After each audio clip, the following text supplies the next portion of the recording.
Well, knowledge seems to me to be a basis of fact and a structure of those facts into a coherent explanatory whole, which is replicable and which can be passed along to other people. Now, there are various forms of knowledge. There's self-knowledge about who one is as a person, and there's social knowledge about where we all fit together as peoples. But for me, knowledge has been following my curiosity to try to make sense of the world. I have spent the last 30, 40 years trying to understand what is power, and how do we use it, and how do we understand how to use it.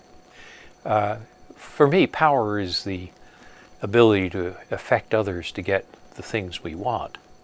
And that can be done in three ways. It can be done with threats, coercion, or payments, and also by getting others to want what you want, which is what I call soft power.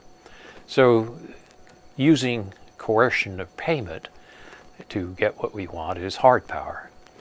Using persuasion and attraction to get what we want is soft power. And I'm interested in how different people, different leaders, different countries mix those hard and soft power components together. And I call the successful mix of hard and soft power smart power. And in the book that I just published, The Future of Power, I try to argue what are the components of smart power and how is it changing over this century.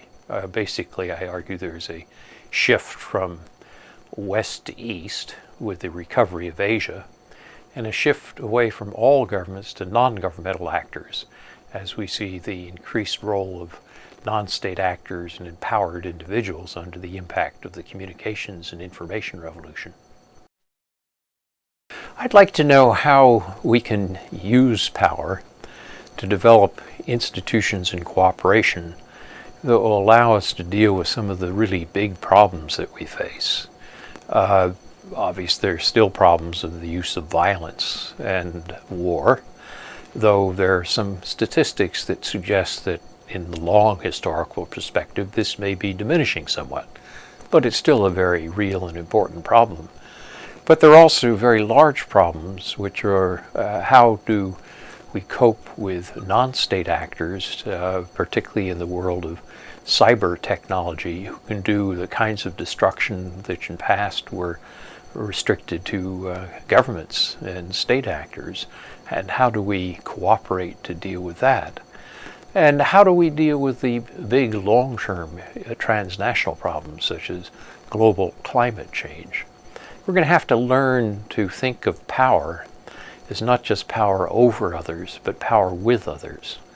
Power to get the things we want by working together with others, because we can't often do it working alone. And on most of these big issues of transnational issues, financial stability at the global level, climate change, pandemics, and so forth, you can't do this alone. You have to do it by learning how to develop networks of cooperation using soft power and developing institutions so that we can cope with these very large transnational problems.